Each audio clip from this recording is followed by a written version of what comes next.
tomorrow is the last day.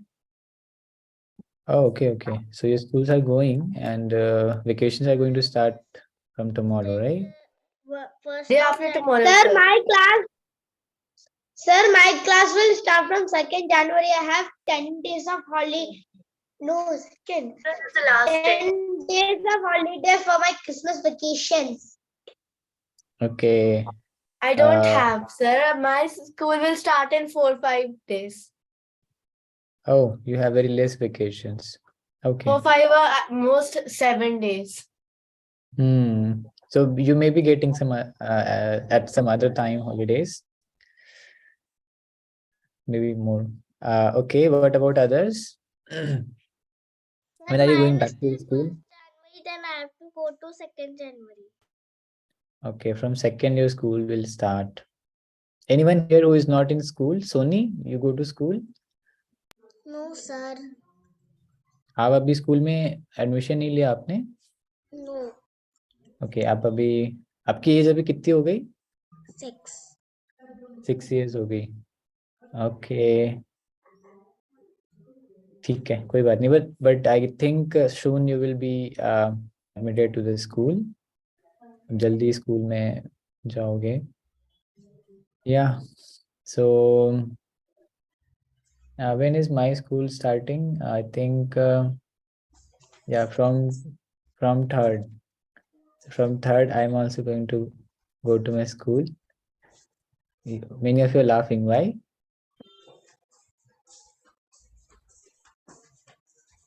Why are you laughing?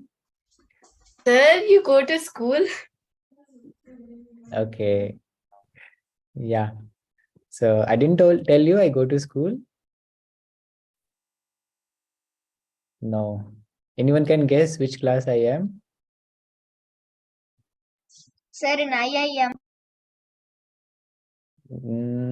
No, I'm not in IIM yet.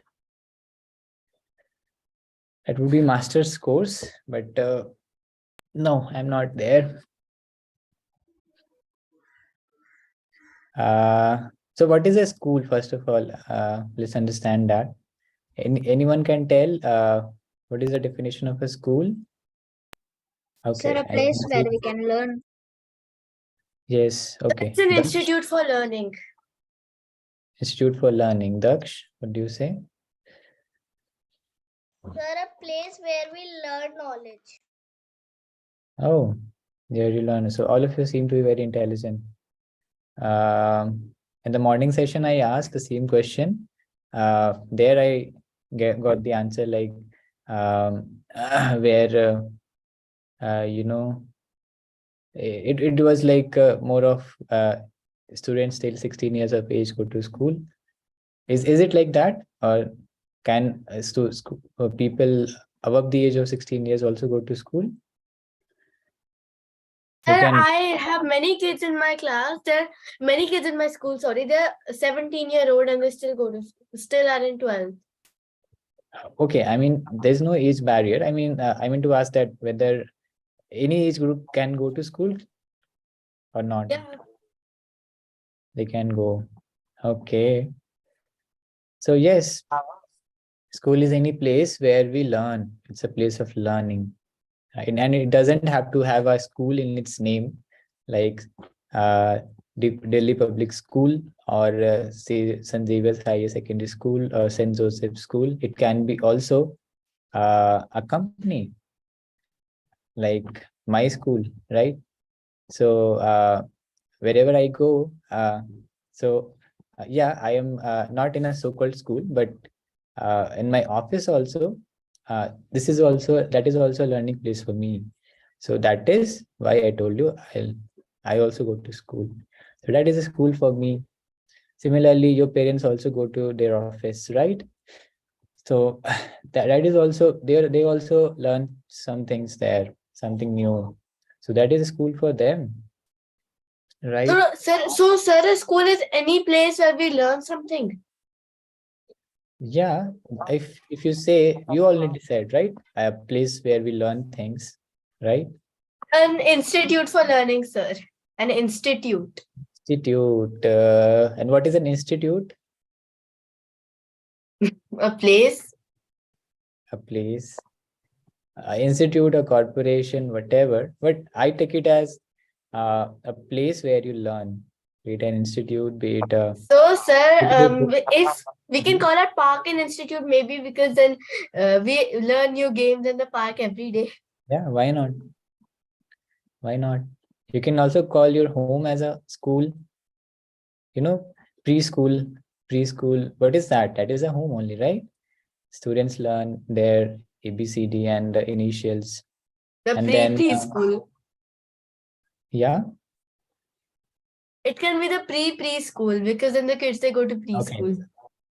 okay, yeah. There's also a preschool, I think, play school or something nowadays. So yeah, preschool, and then here on your computer also you're learning things, right? So it can be also your school, right? Isn't it so wonderful that right now you are sitting in a sir school?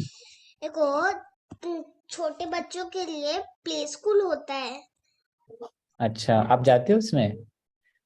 नहीं मैंने देखा तो है आपने देखा है?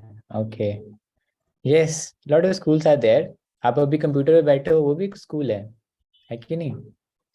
वहाँ भी आप सीख रहे हो, right? So a lot of schools are there. It doesn't have to have it. It may just not look like a school. Drawing No. School वो If you सब tell to your grandfather that, oh, I'm sitting in my school when you're sitting on the computer, they may laugh. But when you explain the reason, then yeah, they will understand, right? So that's about learning, and that's about Sir, but if you say to any kid that I'm sitting in my school, then they will know because then we were in lockdown for a long time. So we went to school at our home. yeah, very good example, right? So even without physically going to the school, you were joining the school from your computer. So wonderful example, right? And that also goes without saying that there is no age for learning as well, right?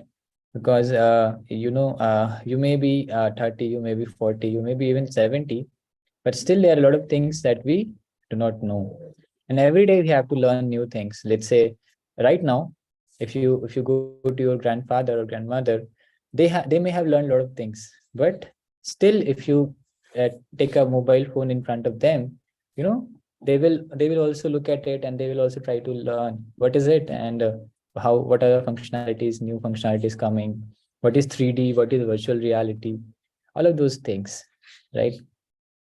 So and nowadays I think the kids, they are more well versed in using mobile phones. I think I have a nephew. She's a nephew or niece, I don't know what we call. She's I think not even 5, and she uses phone so expertly. Sometimes I also become little bewildered. Would I have been at Sir, that age my back parents in and grandparents, they're very shocked because I know a lot of functions of the phone that they still don't know. They are very shocked that our phone can even do this. Yeah, yeah, that's right. That is what I'm saying. You are from the generation who have been using phones since your, I think, 2 or 3 years of age, right? At our time, I got a phone when I entered, I think, 11th, when I left home. Then I got my own phone, a small one, the keypad one. I don't know if you have seen that or not yet. You may have seen, but not used. Sir, the Right. lady who comes in my house, she has a phone like that. It's very small. Yeah, it was earlier, it was like that only. And even I find before it that, impossible to imagine a phone without photos. yeah. And even before that, there was no internet in that phone. We used to only play some games like what were the games? A small cricket. There was a small screen, but they also used to play cricket and whatnot. So, but yeah, it has also its disadvantages. Nowadays, people are very less going for outdoor games. But it depends on the users. It depends on the user. Some user, if they control the use of it for only the good purpose, then Very beneficial. Sir, the phones have a big disadvantages because nowadays a lot of kids are getting addicted. Yeah, the same thing. It depends on the My user. one cousin, he plays a lot on the phone. He just played once for 2 hours straight without dinner. Yeah, there are a lot of news articles on this also, how it is causing destructive habits in the teens especially, right? But I guess none of us here do that, right? We're not into it, correct? Daksh is laughing. Is something fishy behind? No. Okay, good. So we should not, they have their usability definitely, but it's not like we have to, हमें हमेशा use करना है. We have to limit the uses and make sure that it doesn't affect our health. Okay, that is the thing. Okay, I think we had a lot of talking. So now let's get started with our topic for today. Right. So today, let me share my screen. What we are going to learn is on the same lines of education.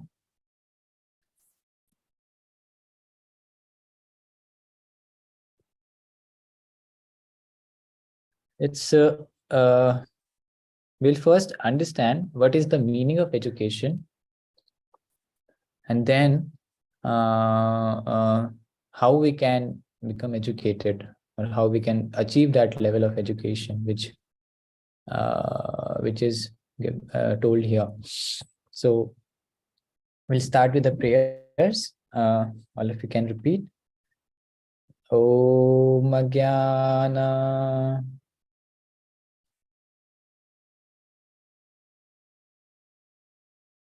Please repeat. Om Jnana.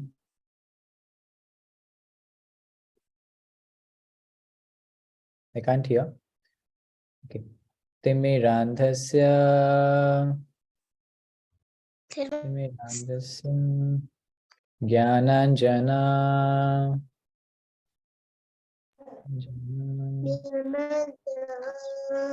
Shalakaya. Chakshur.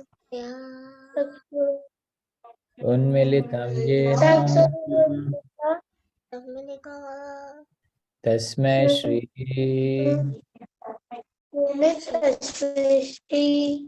Gurave Namaha.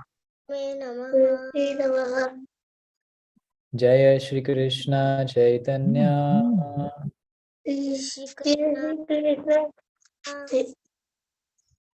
Prabhu Nityananda.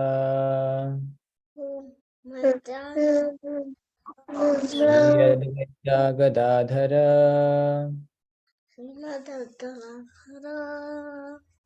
Srivasadi Gaura. Nityananda, Shri Advaita Gadadhara, Sari Gaur Bhakta Vrinda. Now, count of 3, we'll say this Mahamantra. 1, 2, 3, start. Hare Krishna, Hare Krishna. All of you can say with me. Hare Krishna, Hare Krishna. Hare Krishna, Krishna Krishna, Hare Hare. Hare Hare Rama, Hare Rama. Rama Rama, Hare Hare. Once more. Hare Krishna, Hare Krishna. Krishna Krishna, Hare Hare. Hare Rama, Hare Rama, Hare Rama. Rama Rama, Hare Hare.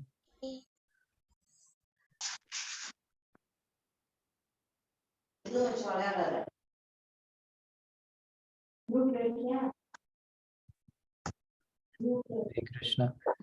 So, so we'll start with this shloka. It basically tells us about the importance of the knowledge the scriptures give us, especially the Bhagavad Gita. It highlights that. So we'll recite it. All of you can repeat after me loudly. Bhagavad Gita 9.2. Raja Vidya Rajavidya. Rajavidya, Rajavidya, Raja Guhyam Rajaguhyam. Rajavidya, Rajaguhyam, Pavitram Pavitram Pavitram. idamuttamam, Idamuttamam idam Idamuttamam. uttamam, Pratyak Navagamam pratyak Pratyaknamam. nagavamam, Dharmam Pratyanagavam. Dharmayam. Susukham dharmyam susukam, Kartumavyayam. Prathamavyayam. kartamavyayam, Yes. It says here Krishna is telling to Arjuna, Raja Vidya, Raja Guhyam. What is Vidya? Vidya is knowledge. Knowledge. Raja. What is the meaning of Raja? Raja means the king. So it is saying Raja Vidya, that means the king of all knowledge. Raja Guhyam. So Raja again means king, and Guhyam is Sanskrit word for secret. It says the king of all secrets. That means the secret of all secrets. Pavitram, very pure. Idam Uttamam. Uttam means the most highest. So this is the king of all knowledge, and this is the most secret of all secrets. This is very pure and the best of all, right? Then it says pratyak navagamam dharmyam. Why is it so? It says it gives a direct perception of the self-realization. Susukham, it is joyful. Kartum avyayam. Susukham means very joyful. Kartum, that means to do. Avyayam, it never lasts. So this, why it is said that the king of all knowledge, because one who practices this, he gets self-realization, and by that he achieves a joy which is eternal, which is everlasting, and that doesn't fade away, right? So this is what Krishna is telling, right? So now it's in a very interesting way. It says the king of all knowledge. Okay, then we can understand it. Okay, this is the king of all knowledge because if someone learns this knowledge, then uh, he can know how to live a life perfectly, and basically it's like if this is the rule book of humankind, human behavior, right? If someone is a human being, then this is the most important subject matter that one should learn, the knowledge which is given in the Bhagavad Gita. What is the knowledge given? How to behave, how to how who is a human, what is our goal, right? Just like all the items, all the electronic materials that you buy, it comes with a manual, user manual, correct? So it is said that this Bhagavad Gita is a user manual for human beings, right? So it tells how. So what is the purpose of that electronic? So what is the contained in the user manual? It contains what is the purpose of that electronic machine. How you can keep the electronic machine in proper shape and order. How you can repair it if it gets broken. What is from which company is it bought, and what are its constituents? All of those things are written. Similarly, Bhagavad Gita tells the same thing about all of us. It says, who are we? What are we made of? Then it says we are made of earth, water, fire, air, ether, mind, intelligence, false ego. These are the 8 elements. I will tell you more about this in the last slide of today. And then how you can keep it in proper order, this human body. Then it says by eating healthy food. Like it says about food in the mode of passion, food in the mode of goodness, food in the mode of ignorance. It says that if you eat food in mode of goodness, like green vegetables and fresh food, then your body will be very healthy. That is also given in Bhagavad Gita. Krishna tells. And then it says who is the from where this okay then again some more information is there, like what is the relationship of this body with God, and how was this body formed, by the coming together of a man and a woman, and then the demigods interfere, in that way. They provide rains for where grains come, and the grains are eaten by the humans. All of those things are mentioned here. It's a life manual. So that is why it is said the king of all education. But interestingly, it says in the second line, the most secret of all secrets. Does it, doesn't it seem little ironical that, or little out of understanding that why is it a secret? Because anyone can, if you go to a market, if you ask that, give me a Bhagavad Gita, it's so freely available. But why is it called as a secret? Anyone can tell? What is the reason behind calling it as a secret? Sir, because it has all the things which we should follow and what has Krishna said. But is it a secret? Anyone can go and buy a copy of Bhagavad Gita, and secret is something which is not known to everyone, correct? So why is it called a secret?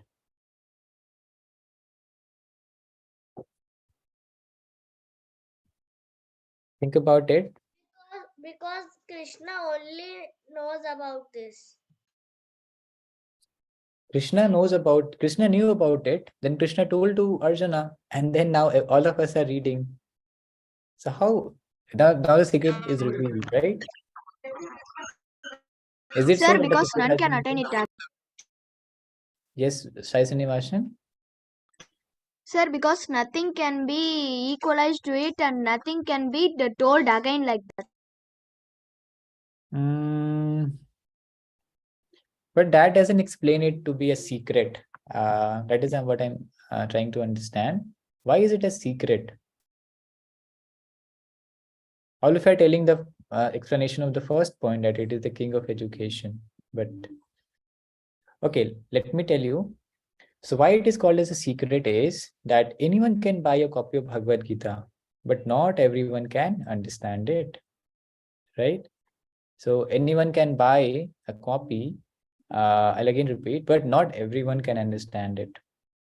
Why one cannot understand? So I'll give you a few examples. Any one of you here know about cryptography? What is cryptography? No, never heard. So what is cryptography is, it's a branch of science or a maths or mathematics which deals with hiding information, concealing information. So for example, I'll give you example of it. So in earlier times there used to be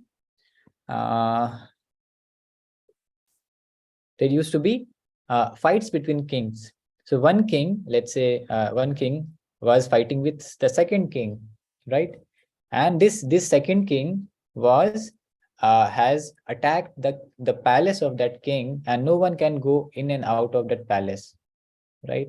So what this king, let's say he needs help from his friend who is at a distant place. He wants to call him for help, but he cannot inform him because it was not like there was phone and telegram that he can send.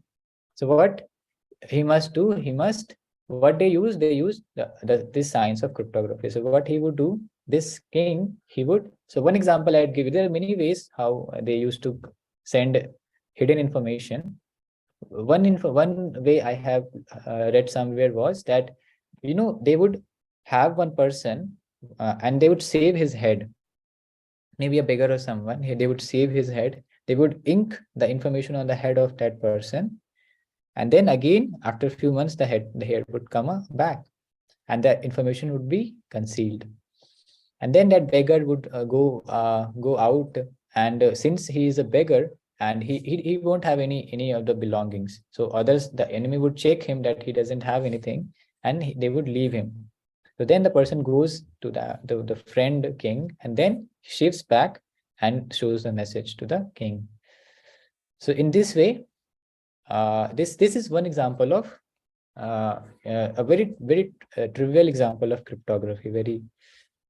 So now you understood what is this, the meaning of secret here or cryptography. So similarly, Bhagavad Gita is also a kind of a cryptographic book. Not that it's written encrypted. It's not like that. But the thing is, no, it's not easy to understand it unless you have the key to it. Unless you have the key to it, you cannot understand. What is the key to understanding Bhagavad Gita?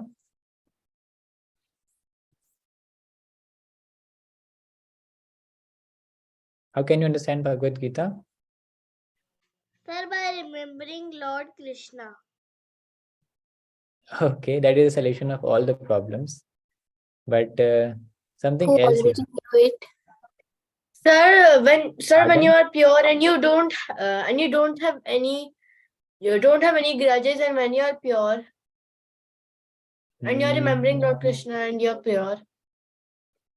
That is very rare that you are very pure. Before reading Bhagavad Gita, to become pure is only difficult. Why do we read Bhagavad Gita? To become pure. So unless we understand Bhagavad Gita, how we can become pure? So in one way, you are right. If God wants to reveal the information, it can be revealed, correct? But that's very rare. Generally, there is another way to learn Bhagavad Gita. What is that? Priyanshi, you were saying something? I think who already learned it from gurus. Yes, correct. Very good. So the key to learning Bhagavad Gita is a bona fide guru, a bona fide teacher.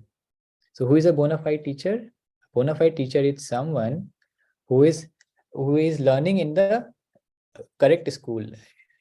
So right now all of you are in some board, right? In CBSE or ICSC, right? Any other board apart from that, CBSE, ICSC?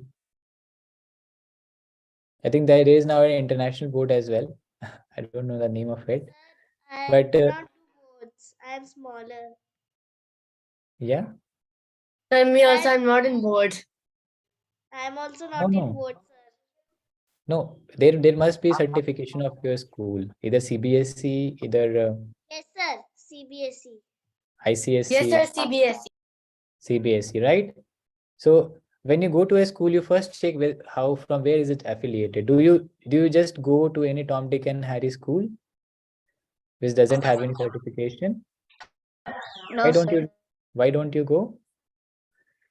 Sir, Sir, because because the parents they make sure that the kid they have good education, because then they need to check if it's good. It's a good school which has correct information and correct, and it has proper facilities.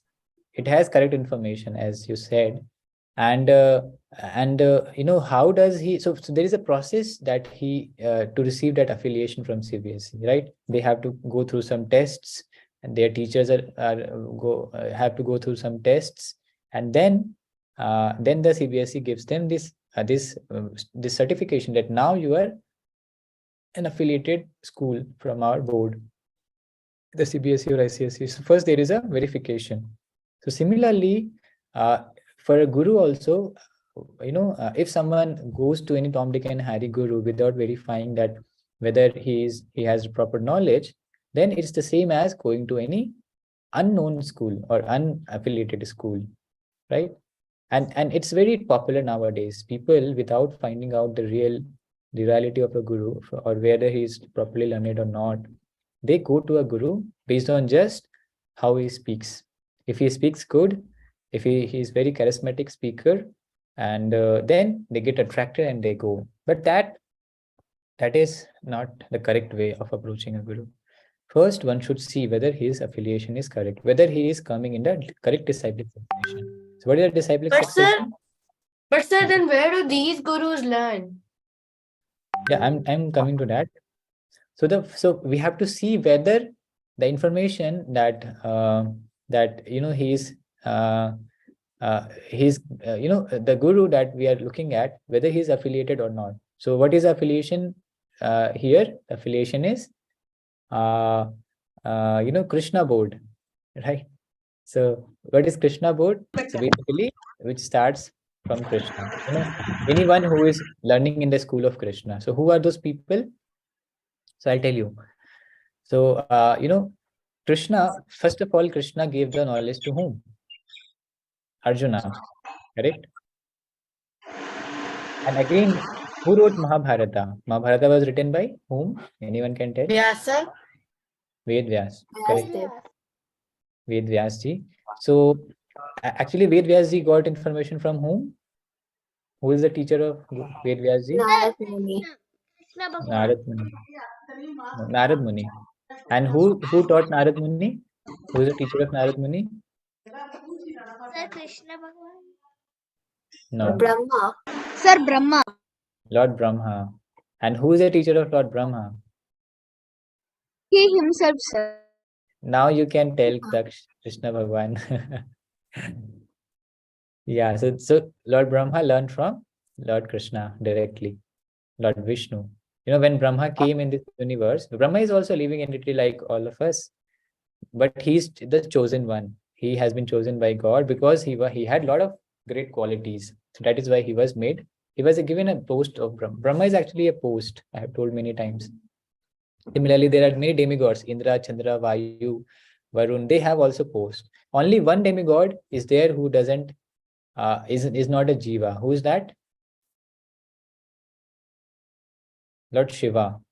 He is not a jiva. He is not like us. He's he's not like present. He exists all over the world. yeah, He has a he large doesn't form. He he is doesn't have a material form. yes, he doesn't He get doesn't have a born. form. Yes, he doesn't get born actually like us, and he doesn't die like us. Although till Brahma, till the post of Brahma, people are jivas only. They die, they take birth. But actually, Lord Vishnu, Lord Vishnu himself, it said that just like milk is there, when milk comes in contact with lemon or the lactose virus, what it becomes lactose bacteria, they turns into curd. Similarly, when Lord Vishnu, it is said, he comes into contact with the material nature, he transforms into Shiva, Lord Sambhu, that is called. So actually, Sambhu is the glance of Lord Vishnu. So it is the glance of Lord Vishnu. So so apart from Lord Vishnu and Lord Shiva, all the demigods, Indra, Chandra, Vayu, Varun, Agni, Kamdev, and then But sir, I thought they were gods. no, they are demigods. But then, Okay, sir, why are they immortal? How come they are immortal? they are not immortal. Sir, because of the Amrita. They're not immortal. They have a long life because of the Amrita. Amrita actually also it doesn't give immortality. If you see, Amrita can give you a long life. It can it can if you have only 100 years of life, if you drink Amrit, you can live up to 10,000 years. But still you'll have to die, right? It's not like that I keep on drinking Amrit and then I'll never die. No, it's not it's not like that.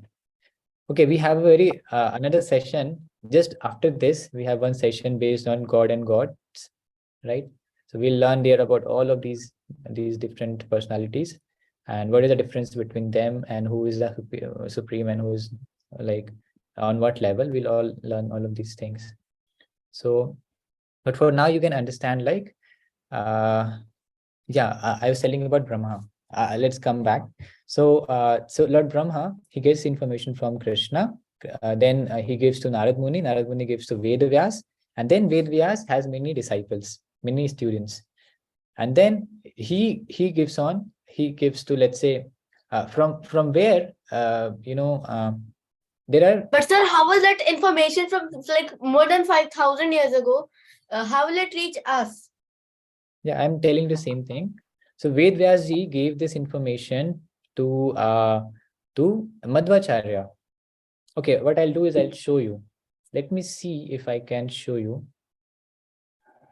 I'll show you the disciplic succession, how it goes. It was there. Where is it? Yeah, Bhagavad Gita. It should be in Bhagavad Gita. Let me see if it is there in the soft copy. So basically, in any of the ISKCON books, you will find what is a disciplic succession. So actually, I told you about Srila Prabhupada, right? Yesterday. So Srila Prabhupada has actually he is also coming in a disciplic succession. So he has his guru, and ultimately they have learned. They are coming in the chain of Ved Vyasji only. So how is that? Let me see if I can show you. Sir, are they the descendants of the disciples of Ved Vyas? Yes, correct.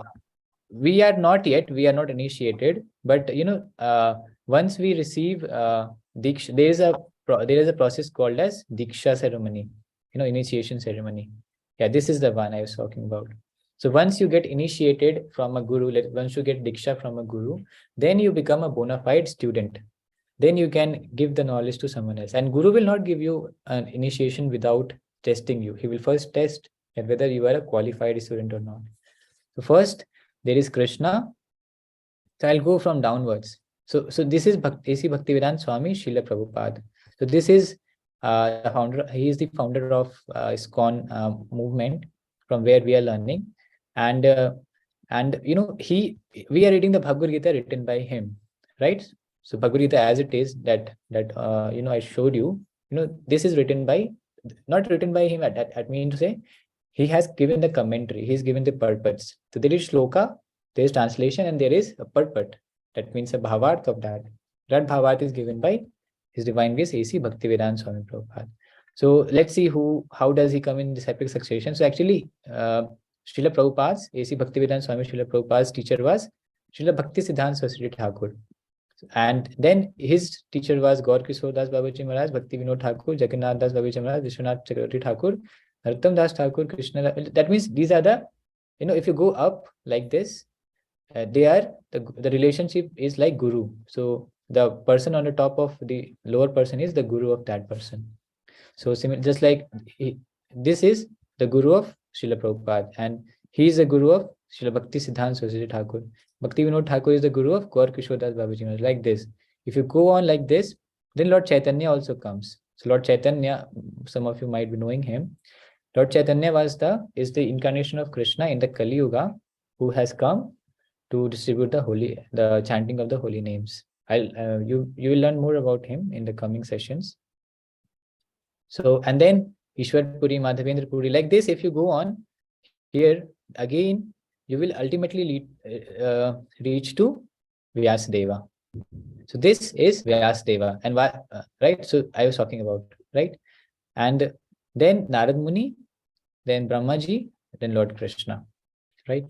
So in this way, actually the knowledge went in this way, and then from here it went in this way, and now it has reached Srila Prabhupada, and the book we are reading, that is written by Srila Prabhupada, right?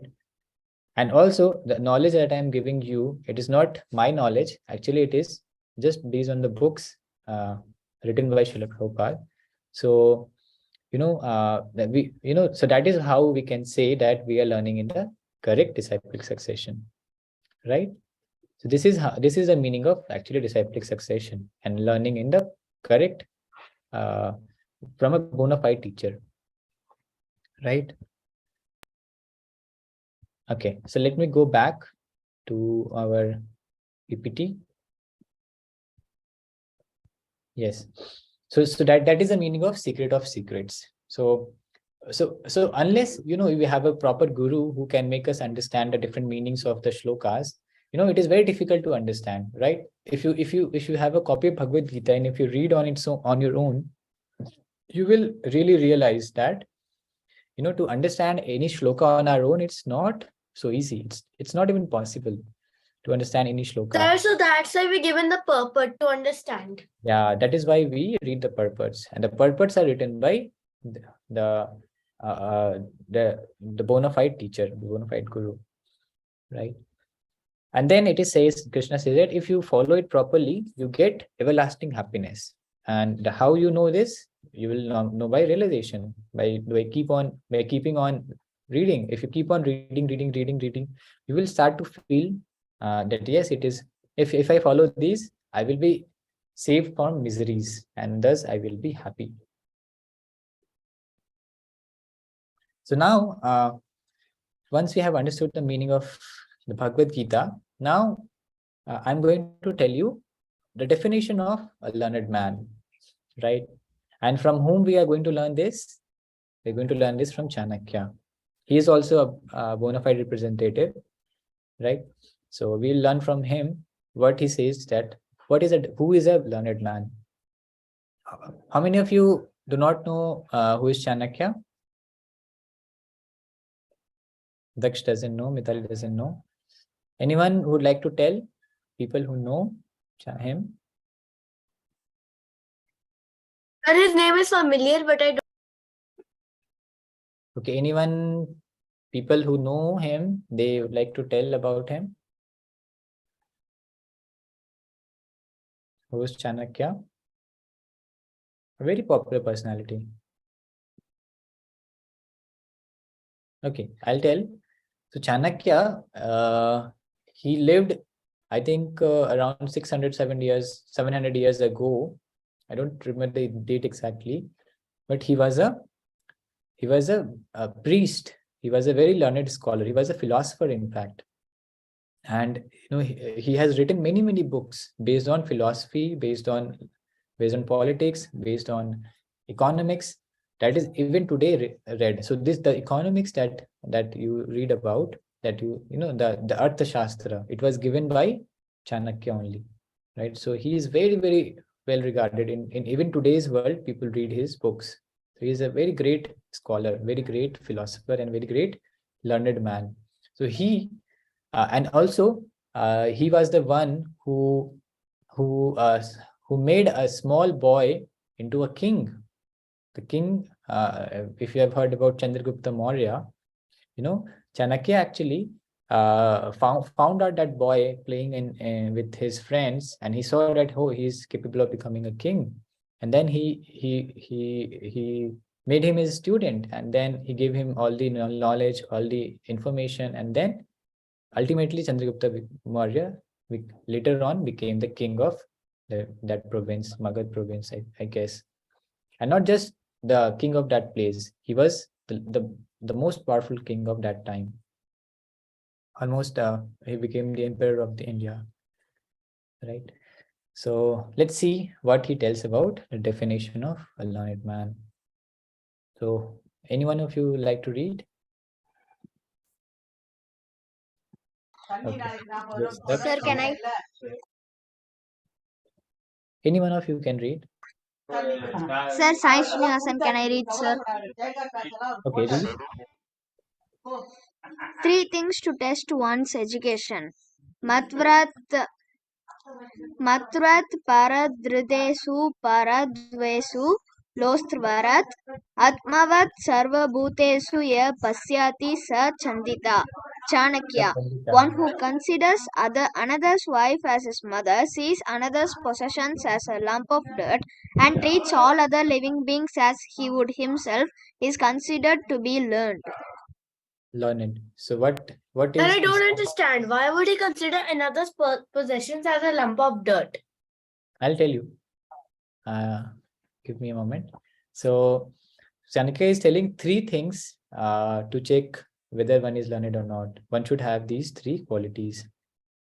So Matravat Varadarishu. So what is Matravat? Matravat means like a mother. Varadarishu. That means Darishu means wife. If someone is another person's wife, then a learned man considers her as his own mother, right? And this is again not just for men. This actually, whenever there is the context comes for a man to a woman, it also means for it also goes without saying that the same thing is true for a woman, for a man. Just like a girl, she should consider every married man as his father, like that. Similarly, it says paradraveshu drostravat. That means dravyeshu means possession. That means property. But if someone else's property, just like if you're going on a street, if you see, okay, what will you do if you see a lump of dirt on the ground? If you're going on the road, if you see a lump of dirt on the ground, what will you do? Sir, we will go on the other side without seeing. We'll ignore it, correct? Yeah, we'll ignore it, sir. Yes. It's not very important. It's just dirt. Not very important, right? So that is why it is saying that one should do the same for someone. If he sees, let's say, he is going on the road and he sees someone's purse lying down, someone's purse has fallen. So what generally our mind would say, oh, such a nice opportunity to get money, let me take the purse and check how much money he has. We'll think like this. But a learned man should, it is said that he should not at all think, bring a thought of owning it in his mind.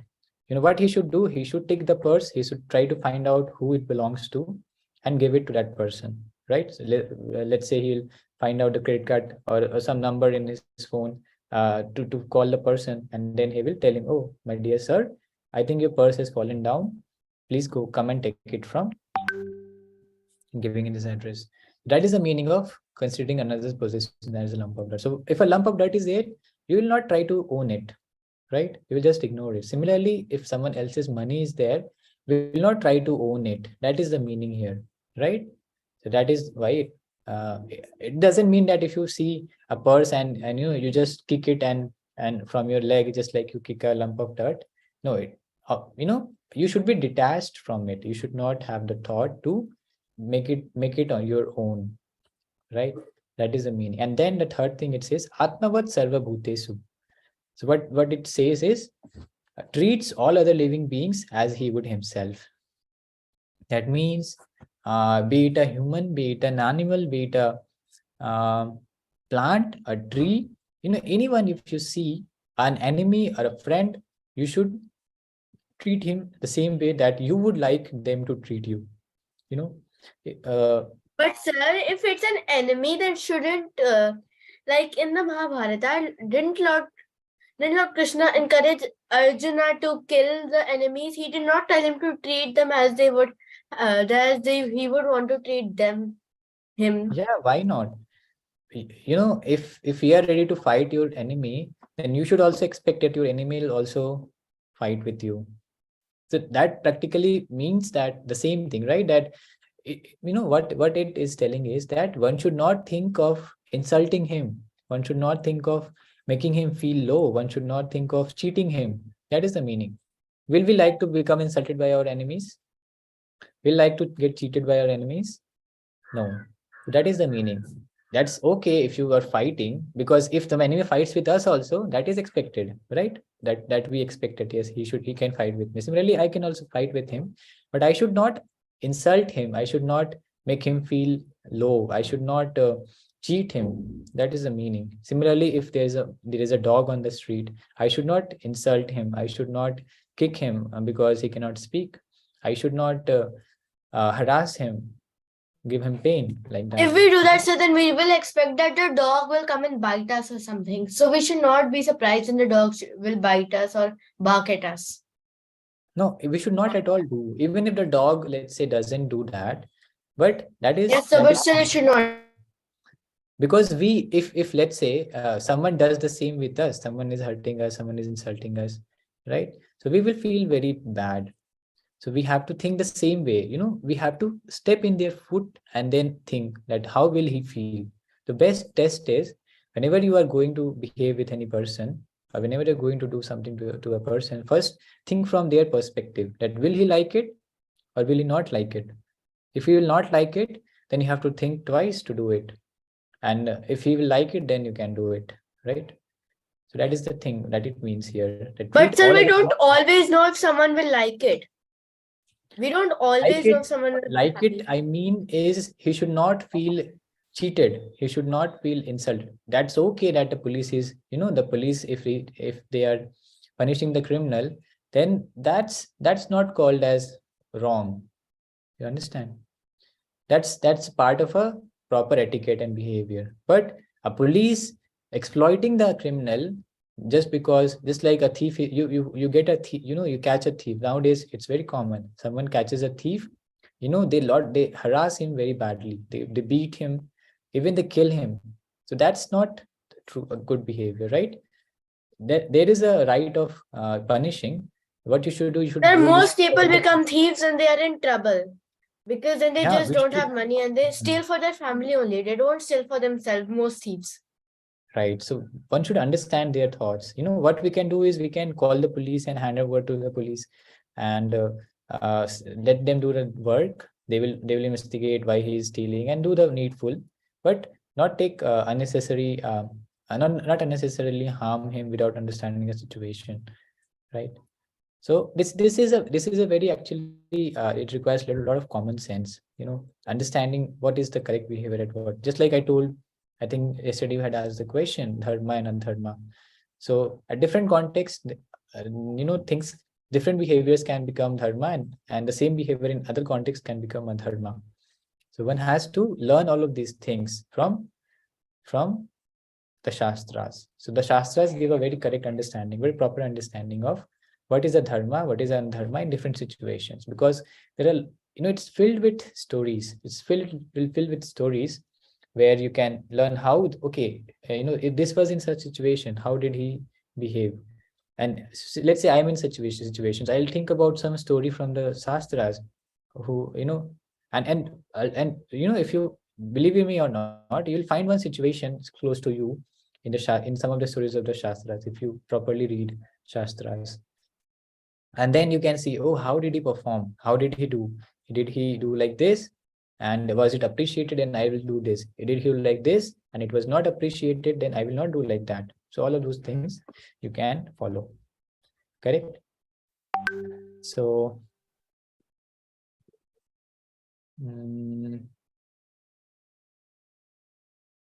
yeah. So I have one text which I'm going to use to further discuss on this topic. Actually, I'm using this notes from my teacher, actually His Grace Radhesham Prabhu.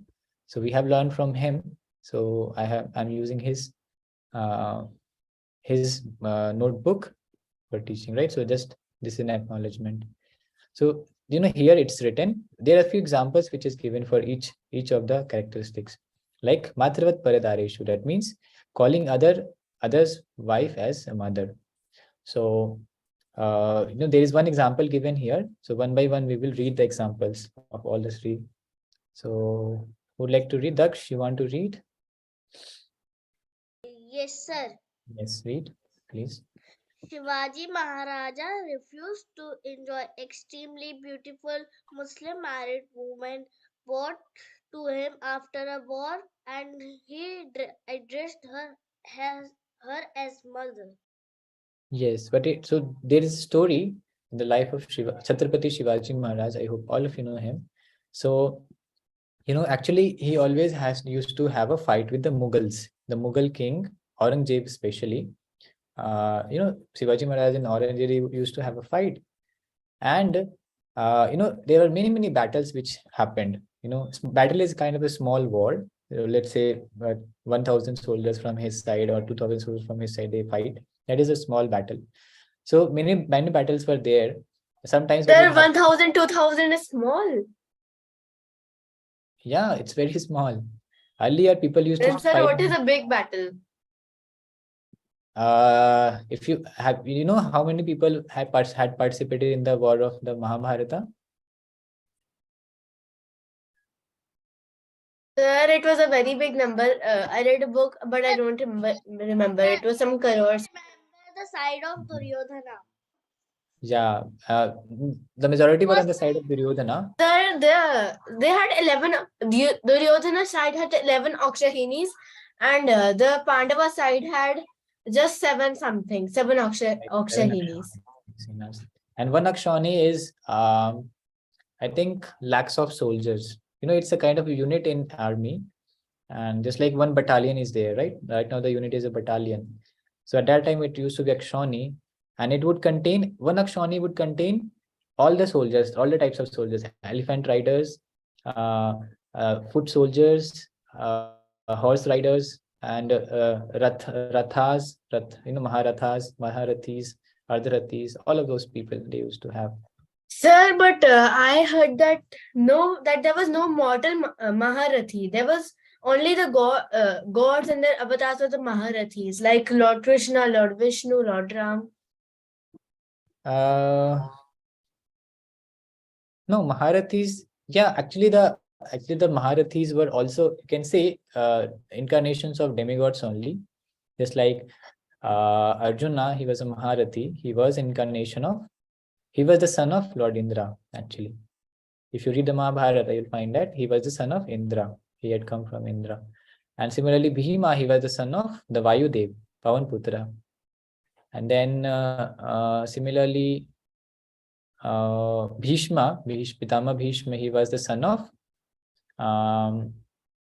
no, he was not a son. He was actually a Vasu. He was a demigod, actually. So Vasus are also a kind of demigod. He was the son of the goddess Ganga. Yeah, that's right. But he was also a demigod himself. In his previous life, he was a demigod, Vasu, one of the leaders of the Vasu. That is why very powerful. And Karna, he was the son of the sun god. And many were there. Yudhishthira, he was the son of also Yamaraj, right? He was Yamaraj's son. So all of them were, in one way, they had the spirit of the demigods. They had the powers of the demigods. So could be correct, but I have not investigated that. Apart from them, there was no Maharathi. Anyways, so so we'll come back here. So what happened? Shivaji Maharaj and this Mughal, there used to be sometimes the Mughals used to win the battle, sometimes the Shivaji Maharaj used to win the battle. But what used to happen when the Mughals used to win, they would very much exploit the people, the Hindu people, right? So what they would do, they would capture the female of Hindu families, and they would harass them very badly. So on one occasion when the Shivaji Maharaj, they won the battle, they defeated the Mughals. So they captured some people, some women of the soldiers of the Shivaji Maharaj. They captured some of the women of Muslim families. They also wanted to do the same thing with them. But Shivaji Maharaj became very angry.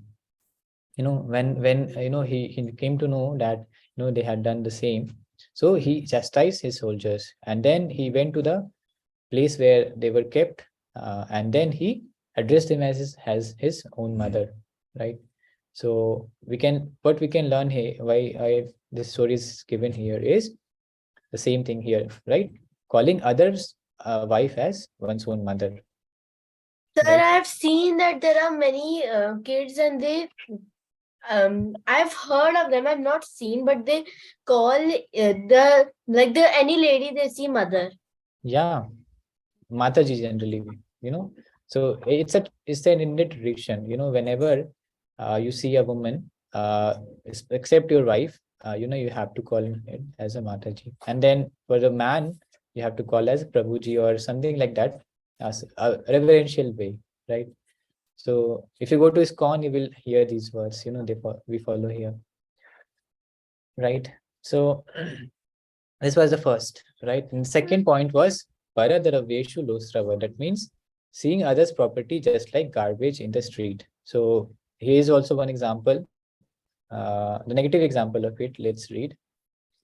Okay, who has not read, they can read. Bhargav, can you read?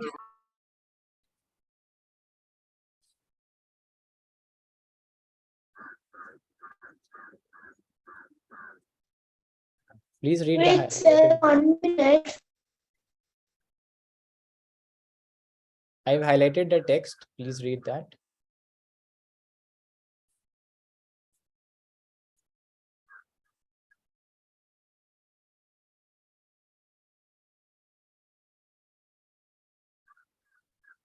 Sir, would you asking for reading, sir? I'm asking you, Bhargav. So what you can do is you can repeat after me. This is the highlighted text you have to read. Duryodhana usurped.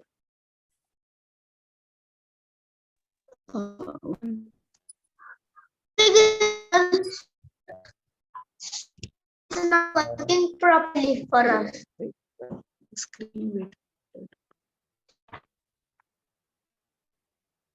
Your voice is a bit breaking.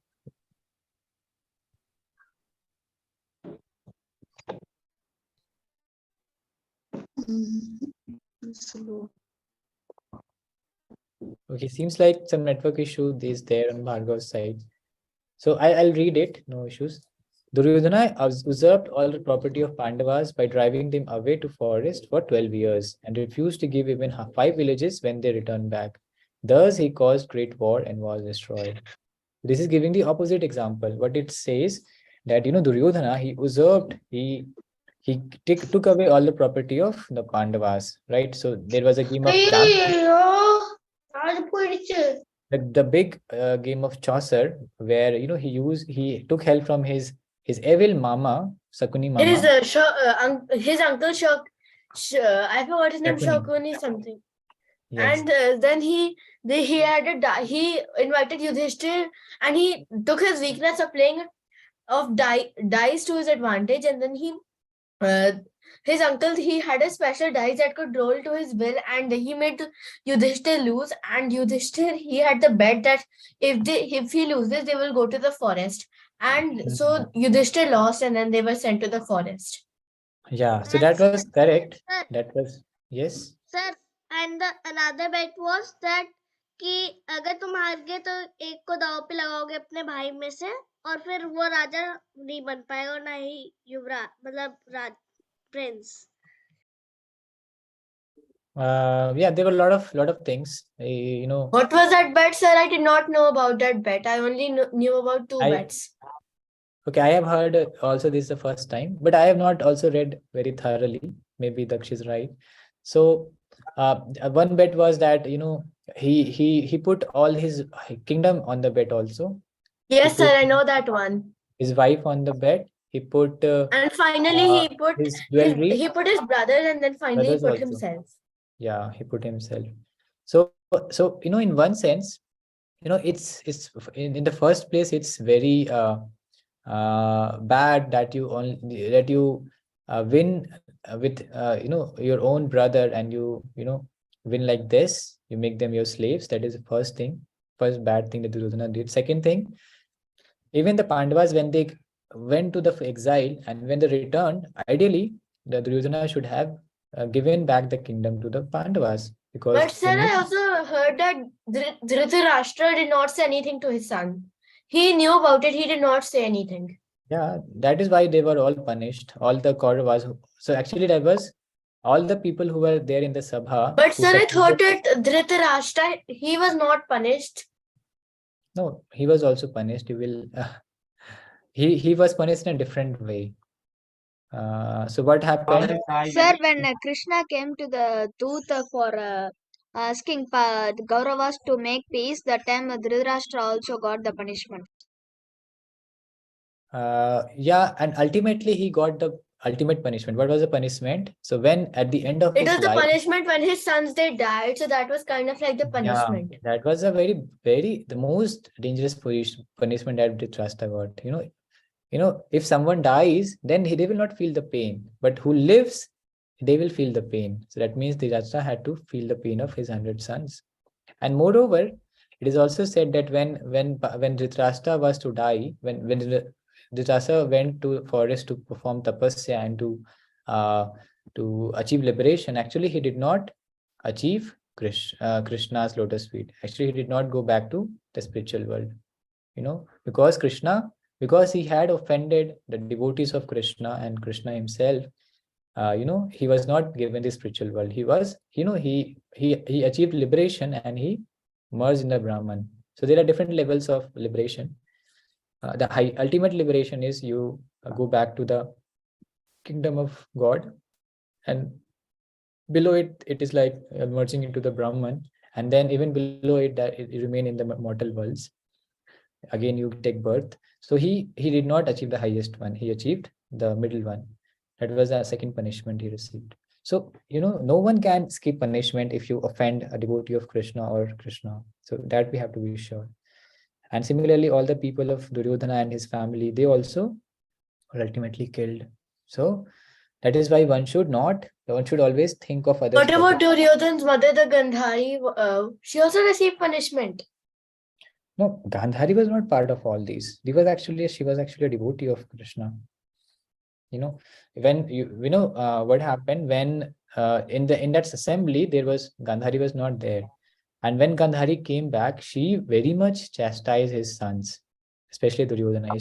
She chastised that how can you take, especially she was angry about the disrobing of Mother Draupadi, because they tried to harass Mother Draupadi. So she was extremely angry on her son for that. And she said that how, you can be so shameless that, you're ready to disrobe your own, family member, your own relative, the wife of your own brothers. So that is why she was not punished, because she took the side of Dharma. She did not support Duryodhana, whereas Dhritarashtra he supported. Even Bhishma, Bhishma, Karna, all the But Dronacharya. Sir Karna, he always followed the path of Dharma. And he was also following the path of Dharma too when he was Sir, beside his Karna, friend Karna Duryodhana. went on Duryodhana's side because he helped in the contest of between Pandavas and Kauravas. He helped Duryodhana, sir, and he made a promise so that only he devoted his whole life to Duryodhana. So, see, this is a different level of discussion. So I'll not go into it. But one thing, again, I'll repeat is, there is higher dharma, there is a lower dharma. I think I had talked about this some time ago. In some session I had talked about this. I'm not sure you were there, but there is a higher dharma and there is a lower dharma.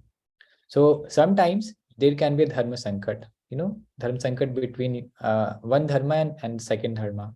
So that time you have to choose the higher dharma, right?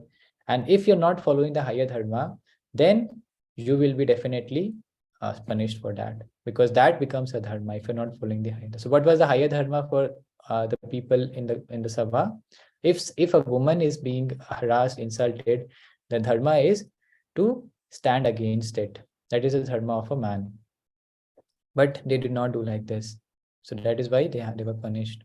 And that is the reason all of them were ultimately killed in a battle. Right. So that I agree that But sir, they still went to heaven. So how is? Yeah, they went to heaven. They did not achieve liberation, as I said.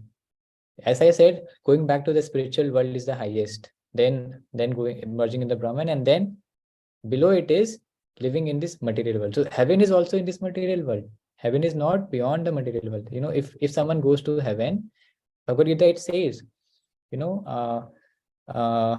I'm forgetting the shloka. It says that, by doing punya karma, you can go to heaven. But again, you'll have to come back, because it's like the punya is like gold coins in your bank account. So let's say you have 1 crore rupees, correct? So what you do, you are eligible to go to America. You go to America and you live there, right? And then your money is getting spent.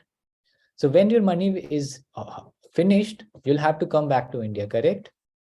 Similarly, it's the same thing for heaven. When you do punya, it's like your money, bank balance. You increase your bank balance, and then you go to heaven. And once, and in the heaven, you do not increase your punya. It only decreases, because you are using up the money, the punya. And once the punya finishes, we'll have to, the shloka, that part is Martya Lokya Punya Shinnam Martya Loka Vishanti. That means once the punya is finished, you'll come back to the Martya Loka, the earthly planet. Similarly, the hell also is same. If you do a lot of sins, a lot of bad activities, you will be sent to the hell. And that is like the bank balance. Your amount of sin, amount of bad karma, that is like the bank balance to live in the hell. So you will be punished. You will get punishments, and slowly by getting punishments, our sins will decrease. And when it's finished, we'll come back to earth again. So you understand? That is the cycle.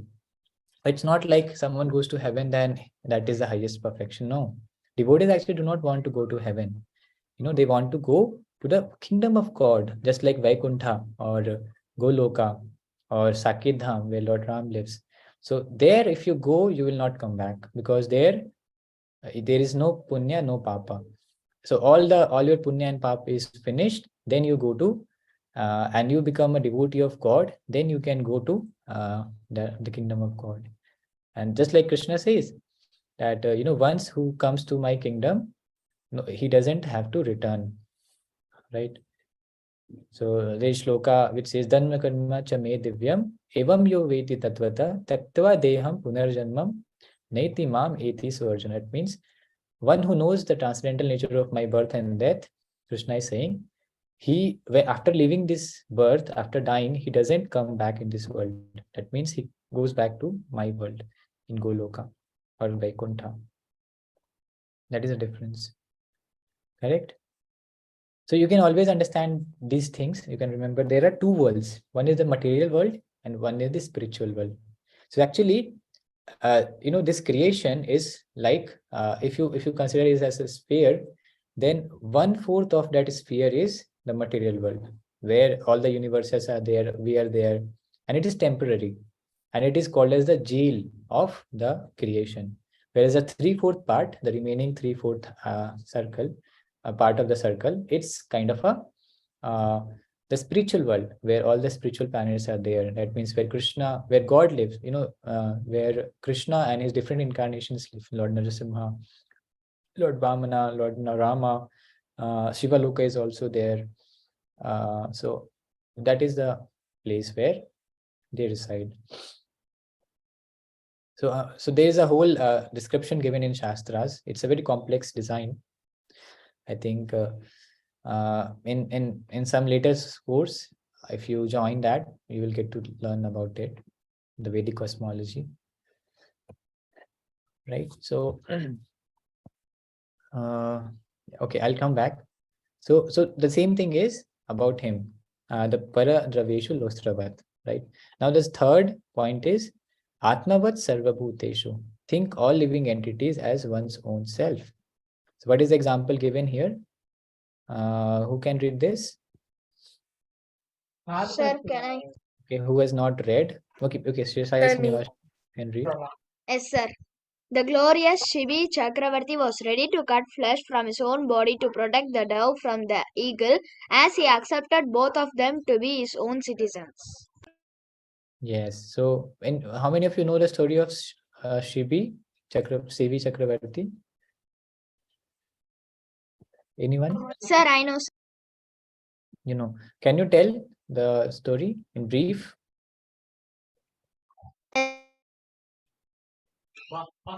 Sir, once upon a time, there was a Maharaja called Shibi Maharaja in the Guru dynasty. He was ruling the Hastinapur kingdom. At that time, when he was sitting at the corridor of his palace, a dove came and sat in his lap and told that I am being chased by an eagle. Can you please save me? Shibi Maharaja told that I will surely save you. And after that, the eagle came and asked the Shibi Maharaja, "Can you give me the dove?" The King Shibi replied that I will not give it because I have promised him the shelter. So that the eagle told that it's mine. I have been chasing that. Without this, how can I find my prey? Then Shibi Maharaja told that I have a lots of rabbits and deers. You can take that.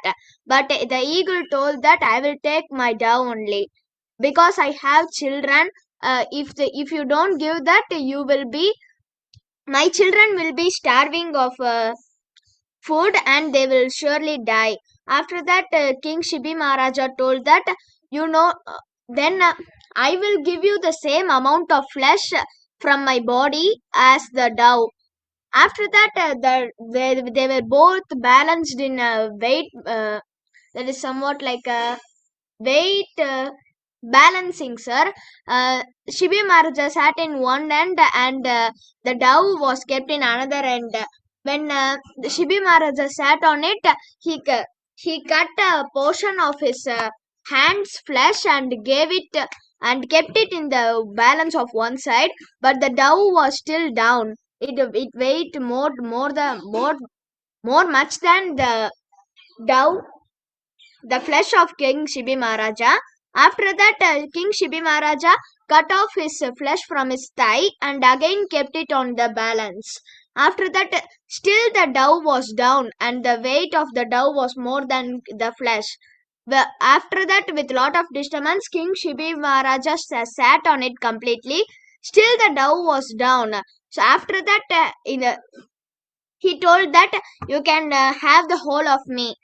Eagle told that the eagle and the dove changed into their true forms. They were actually the sun god and Indra. The Indra told, we have been keeping a test for you to test your generosity. And King Shibi Maharaja told, thank you for this test. Indra told that you have proven that you are the generous king.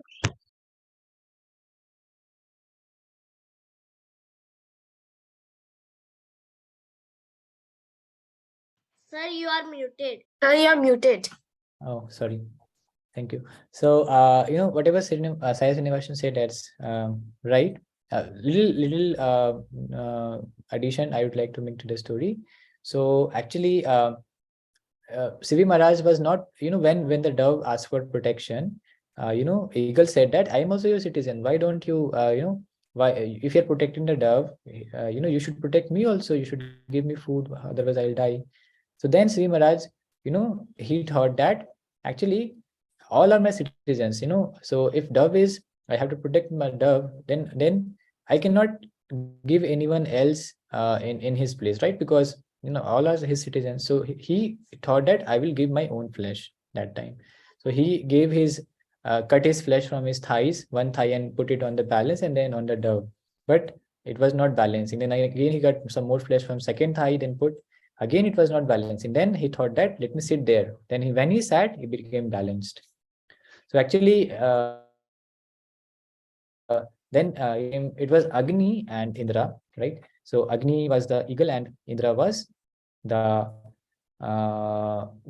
sorry, Agni was the dove, and yeah, Indra was the eagle.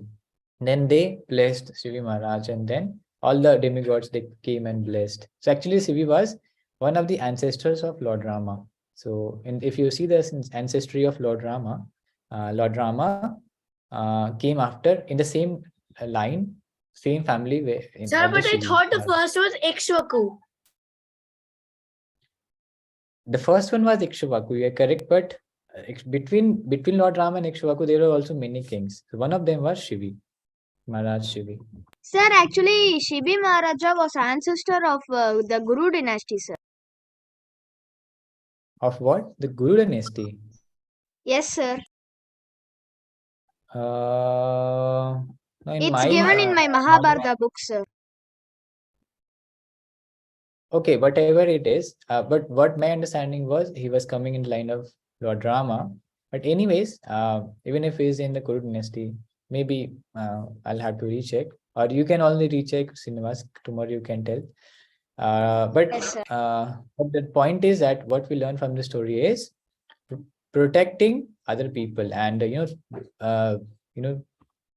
thinking of them as their, just like we want to what you can say, behave, but how we want ourselves to be treated, we should treat others. So this is a very, very extreme example of considering everyone as equal.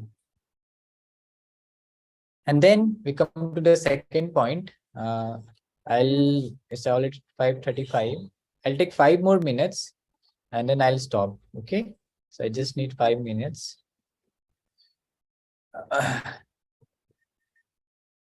Okay, so now we learned that what is true education. If we are learned, then one has to have these qualities. So, but now, how can we, let's say, if we are not on that level, definitely we are on that, not that level. If you analyze ourselves, we have to analyze on our own. Then how can we come at that level? How can our education make us perfect gentlemen? So just like if you see in the picture, who are these personalities? Sir, Lord Rama and Lord Sita. Lord Rama and Goddess Sita, Mother Sita. So they are the perfect examples of how a man and a woman should behave. Lord Rama depicted an ideal man, the behavior of an ideal man, and Mother Sita depicted the behavior of a ideal wife, right? So one can learn from them. And so then if you understand what is the meaning of education, what is that? So Mitali, can you read quickly? What is the meaning of education? Every one of us is born ignorant, and we require specific education and training for seeing things as they are, which is called Sastra Chakshu. Srila Prabhupada in a lecture to MIT USA students, 1968. Education comes from the Greek word educare, which means to bring out our original nature. Therefore, that education is considered supreme, which can teach the students how to love God with their hearts and live one life in alignment with God. That is the actual meaning and purpose of education. Yeah. So what Prupar is telling here, that what is the meaning of education is telling. So actually, So that everyone means that the maths and the reading and everything that we do in our schools, that is not the proper education. that is not the complete education. We cannot say proper. It's So that means proper. that our schools are partial because none of them have the spiritual education. Correct. You have understood correctly. So that is why, that is only one subset of the knowledge, right? Can just tell me, any book that you read, can it tell you how to resolve a conflict? Does it teach you? Can they tell you how you have to behave with your elders, how you have to behave with your superiors or juniors? No, you know. So all of these things, who tells us? How, from where do we learn? Right? That is another, a different aspect of education, and even a more important. So if a human, he doesn't know the material education, still he survives. Have you seen, there are a lot of illiterate people. I'll give you examples. Uh, oh, okay, I So don't know if if there you is a beggar and he does not know anything except about the gods and everything, so then that means he is the most educated person. Then a man who has MBBS and all the qualifications, then the beggar is more educated than the man. No, it depends on the subject. So let's see, if he knows the Shastras, if he know, okay, I'll give you one example. Then my You know, question was that if there is a beggar and he knows about the gods and where he is, and the material world is not the real, the ultimate world, and if there is a man, he does not know any of this, but he has very good education. He went in a very good school. He qualified very good, but he does not know any of this. So which one is more educated? so in terms of, if you ask in terms of real education, then definitely the person who knows about God, his relationship with God, who is he is more educated. Because in MBBS and all, you can learn about the material aspects. You can learn how to make a machine work. You can learn how to write a piece of code to automate something. You can learn how to cure a disease.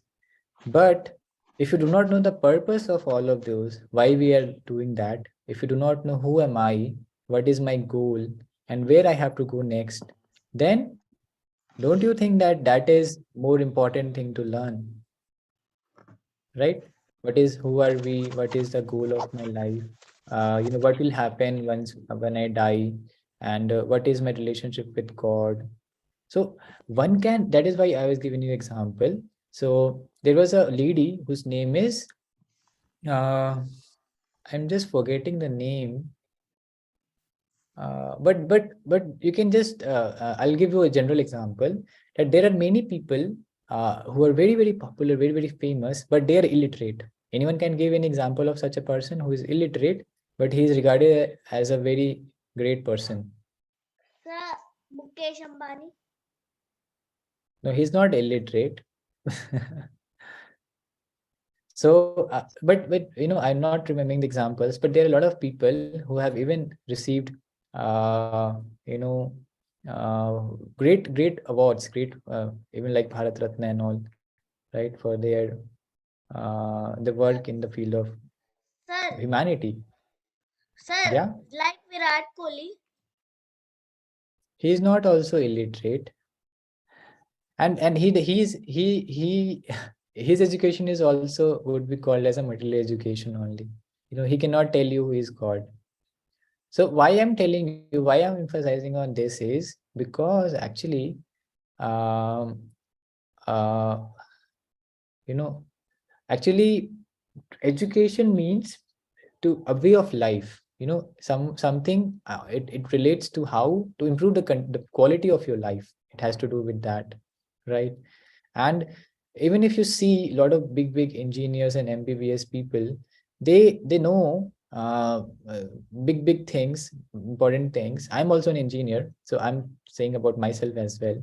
If we know if you know a lot of things, big things, how to make machines work and all, but what is the result of it if I get frustrated and why are they committing suicides?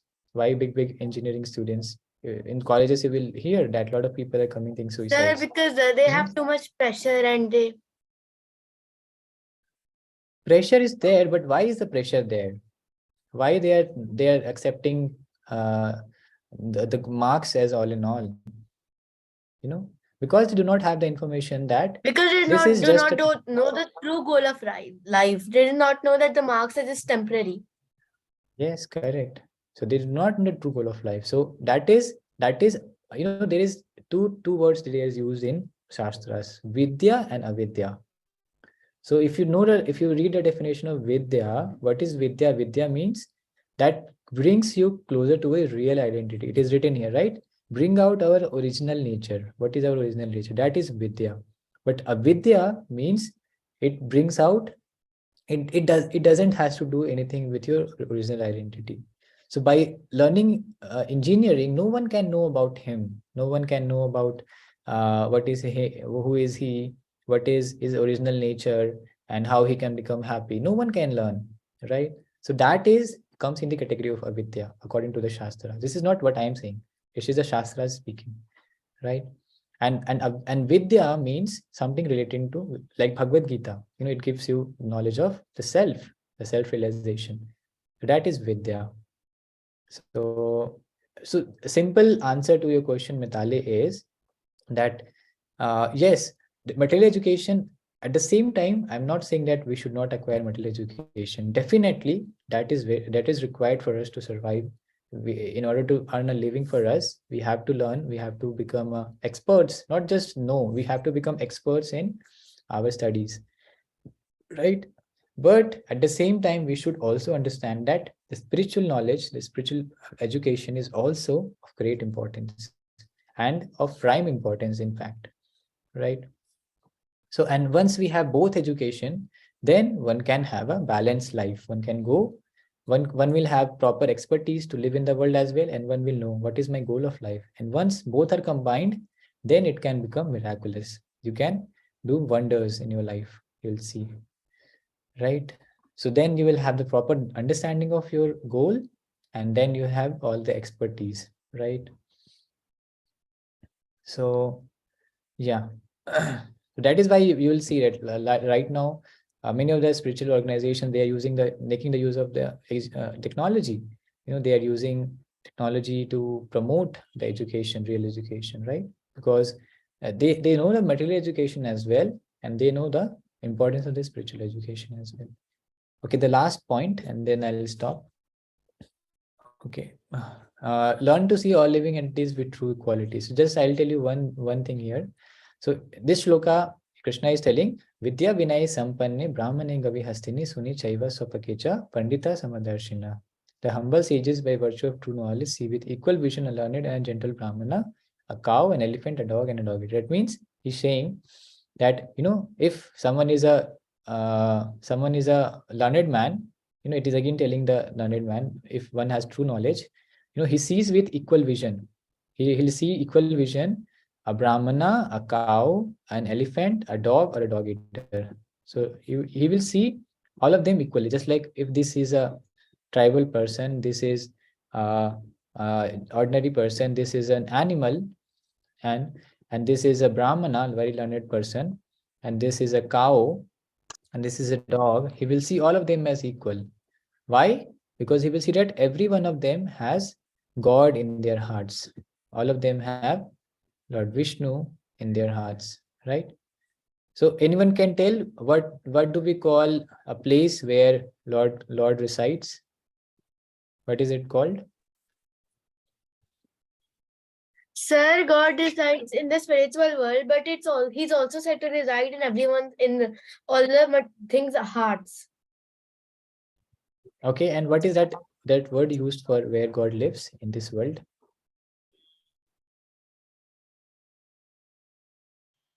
Temple. Sir, temple. Right? Sir, God but lives a in temple temple. is simple. Yeah. Sir, because can I tell why God lives in a temple? No, that is, it's not like God lives in a temple only. It's like God lives in a place that is called a temple. That is the definition of a temple. Wherever God lives, that will be called as a temple. Correct? So what if I tell you that all of you are walking temples? Am I correct? If I tell that all of you are walking temples, Yes, sir. correct or not? Why? Because sir, the God is present in our hearts. Correct. So what do you do when you see a temple, when you go near a temple? Sir, we Sir, we when we fold go, our hands. You we bow join your our head, you pray. we You join offer our namaskar. Correct. Yeah, correct. So now if every time you see someone, what you should do? Let's say your friend is coming. So he is a walking temple. What you should do? Sir, my friend will not stop teasing me if I bow in front of her. Yeah, because he doesn't have the knowledge. if our But you friend have the knowledge. Sir, if our friends coming and says I am a walking temple, we will say that I am also a walking temple. And then we will fight. Is it? No, No, sir, we will not fight. we should offer respect to each other. We should offer, it's not like going and touching the feet of your friend, or let's say a dog is coming and you go and touch the feet of the dog. No, he's also walking temple. No, I'm not saying that. Okay, you have to also know that the other person, how advanced he is in knowledge. If he doesn't understand this concept, then better be keep a distance, and then you just in your heart only you offer namaskar. You can just you can just think in your mind that, oh, he is a son of God. If a dog comes, if an elephant comes, you can think that, oh, he's a son of God. If a very foolish person, a beggar comes, you can also think that, oh, he's also son of God. Then if you think like that, what will happen is you will not try to insult him. You will never insult him, because you will know, oh, he is a son of God. He's a temple. Why? How can I insult God? God will become offended. And similarly, you will not try to cheat him, right? So that is the power of knowledge. That is the power of so you see, just by learning this thing, now whenever you meet someone, you will always respect them. No matter how much educated they are, no matter how much illiterate they are, or how bad they are, you will always respect them. That doesn't mean that, if someone is a criminal, comes in front of you with a knife showing, you go and say namaskar to him. This is not what I'm saying. If you have to deal with the Sir, situations, but if external God is situations. present in everyone's hearts, then then why do people perform crimes and bad things, even though they have God in their hearts? Even if, because they do not listen to God. Whenever someone is doing some bad activity, God actually alarm, God gives knowledge from within. Because when we also, you will see, whenever we are doing something wrong, God gives us this, God will feel a guilt. That is the guilt. Guilt is Yes, sir. that But God gives us that this is But wrong. then, Do not if do the this. people are performing such bad things, won't they be feeling so much guilty that they'll stop? That is up to them, na. If you God doesn't, God gives advice. The part that super soul plays is he doesn't interfere if you're with your desires. He just advises you that if you do this, you will be in trouble. But he doesn't catch your neck and stop you from doing that. He can do, but he doesn't like to do that. He gives the freedom. So that is also one compassion of God, that he gives freedom. Otherwise, you know, you will become frustrated. Oh, why God is living in my heart? Go away from here. You're not allowing me to do what I want. So so then it's like the parents sometimes. The Yeah, parents it's like also, the they same just give thing with advice. the parents. Yeah, they also allow sometimes, do what you want, and kar or mar. God says like that. फिर तुझे समझ में आएगा. ठीक है? So what lesson we learned here is, I'll finish. The lesson that we learn here is that we have to respect each other always, and not no matter human or uneducated or animal, whatever he is, we have to have a proper respect for the living entities in our hearts. And again, we have to deal with external situations accordingly. If someone is trying to harm us, then definitely we should fight and protect ourselves. Don't tell to your parents that now I will, if a dog is barking at me, I'll go and touch the dog and offer pranam and aarti to the dog. Otherwise, the parents will come and tell me, what are you teaching my kids? So that is not what I am teaching. I am teaching you have the proper consciousness, and then act accordingly, right? So act with common sense. A lot of common sense is, so whatever I'm teaching, it requires a lot of common sense. You have to properly apply the logic, right? That is the science. Okay. So yeah, I'll stop here. I'll take any questions tomorrow, and we'll again meet tomorrow with a new topic. Okay. So thank you everyone for joining, and wish you a nice day, and Hare Krishna. Hare Krishna, Hare sir. Krishna. Thank you, sir. Sir. Hare Krishna. Thank you.